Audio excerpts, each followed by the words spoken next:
So I've got to like you a lot to do a custom job like this.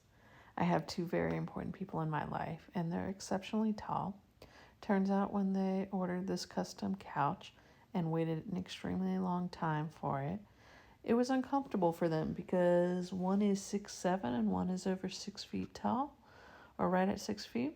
And they bought some riser blocks on Amazon to test it out. And yes, they found out that 2 inches taller was way more comfortable for them. They ended up having an out of town trip, and so we put the couch up on their dining room table. This made me a bit nervous as their house is gorgeous and I would be creating a lot of dust, and they are quite the neat freaks. But I glued together 3 pieces of plywood and then stuck that on the bottom of the feet. And then I had to start figuring out what to do next. As the front 2 legs have tapers on 2 sides, and the back 2 legs have tapers on 3 sides, and the 4th surface actually has several curves in it. I started out with resawing 1 board of quarter sawn ash into 4 pieces. So each leg got 1 of those 4 pieces. So my grain match was going to be really nice as far as getting a nice consistent color as well. And from there, I just kind of started making a lot of paper templates and seeing if they would work. And then I would cut out a small section and glue it on. And I quickly realized after doing the flat surfaces that I needed to use a lot of shims and wedges so that I could fill out underneath the veneer. This is basically like 1/16 veneer is what I made shops on veneer. Starting to look really good. Still need to flush it up on the bottom. Still need to add the veneer on the side. I've got shims set up for it though. Hey Tom, all the wedges are to fill out the new angle so that with the 2 inches, I could just go from this point up to like where this bend was at, so a little straight away here and then an angle. So you know, the legs that had tapers, and this is basically so that when the Roomba comes along, it doesn't want to snap all of that void that's in there. So just filling it up enough so that it's rigid. And this bottom piece just got glued in, so just flushing it up a little bit with some sanding. But yeah, it's got wedges on 3 sides. No, 2 sides on this one. These 2. Showing a little bit of the process. So I've used 5-minute epoxy. That's now cured. I let it sit for about 20 minutes before I even unclamped this end while that was there.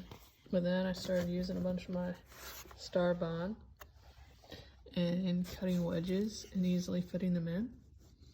So basically I wanted enough reinforcement here that if Roomba comes and vacuums, it's not going to hurt this at all. So now I'll put enough epoxy in there and we'll get a nice shape to this whole thing. And of course I'll need to do the same on this portion as well as this portion because they all go in. Awesome stuff. Lets me just keep working at a nice pace.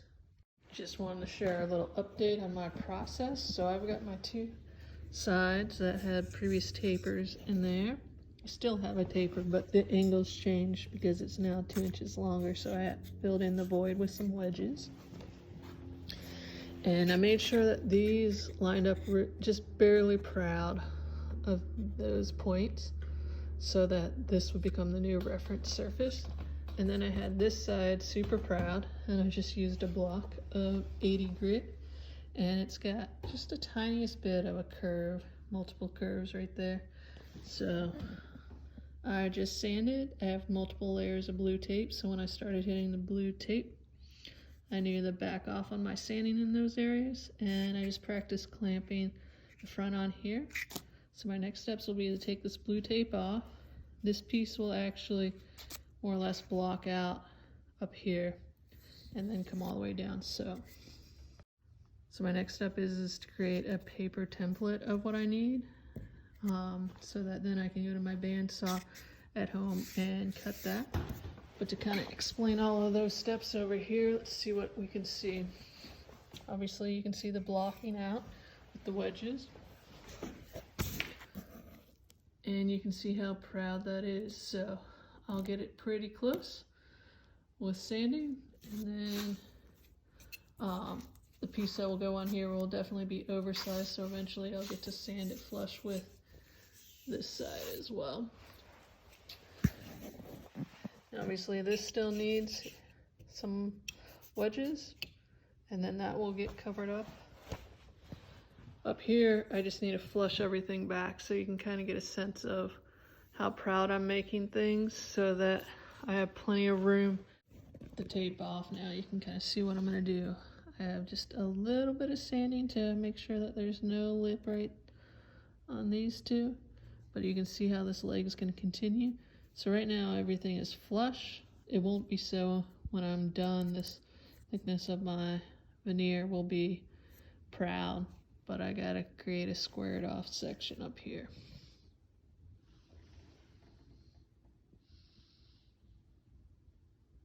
And that pretty purple couch. A little look into building out the shims. So I'm mostly just focused on giving overall stability with this shim. So bulking out this end, but then the far tip, I want to be in both of these just shy of that, and letting the epoxy just kind of be the gap filler, but being close enough that it's structural. Okay, I've taped off and sanded. Now I'll renew the tape because, as you can see, it kind of got a little damage there, and get ready for my glue up. Last glue up for this leg. So I'm gluing on the upper section. Bottom section's already glued on. Obviously a lot of work to bring things flush, but that's totally fine.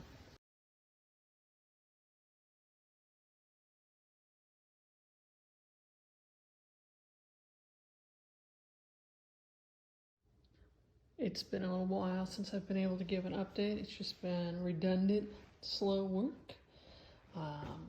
So I have the final glue up going on over there. It's actually was glued up this morning, so I've borrowed a few clamps from it and just a few spots that I wanted to see if I could get a little bit tighter.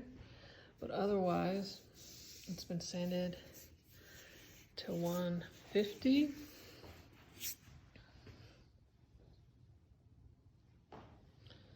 And it's ready for finish on most surfaces. So of course I'll just have a little bit of sanding to do on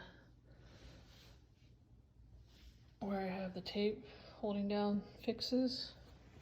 And then I've got a lot of cleanup here where it's super proud. So that's the last leg that I have to really work on. Prim's been busy helping me. I'm at a point that I'm calling it good. So I have just a little bit of a scuff there to clean up while I'm doing finish work.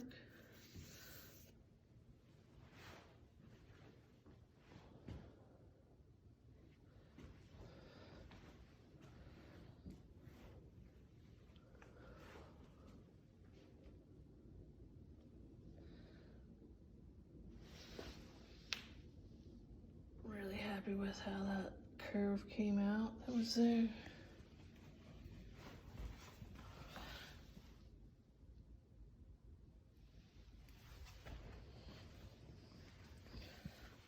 The only section that wasn't truly quarter sawn ash.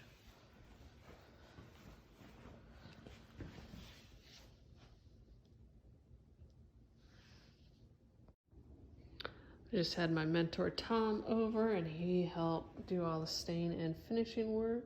So I'm gonna take the tape off here and really be able to show it off.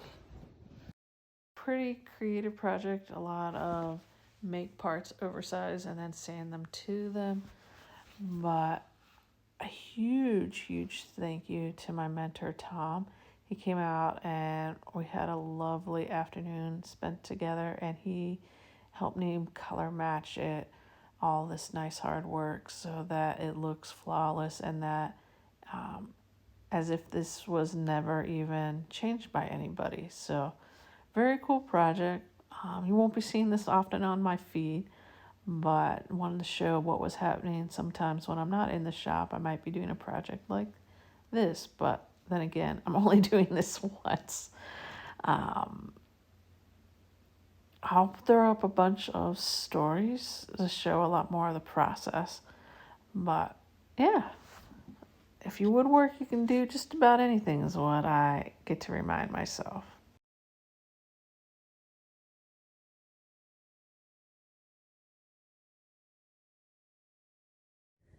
Hey y'all, so I now get to share this completed project of adding 2 inches onto 4 legs of this custom couch.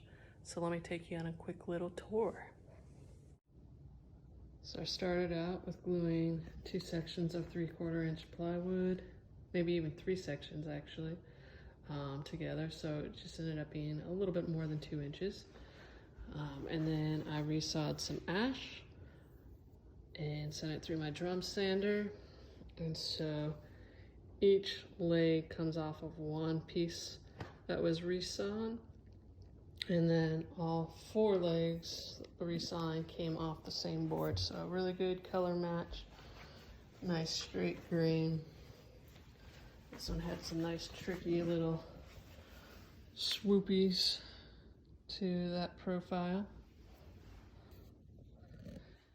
Inside here, the 2 tapered edges is blocked out with a ton of wedges to fill in the voids so that when Roomba comes and does its job, it doesn't bash it in.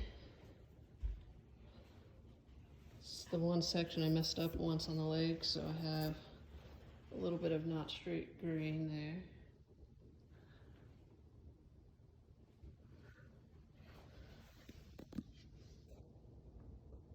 And then my mentor, Tom, was amazing and came over and matched the finish while we hung out together.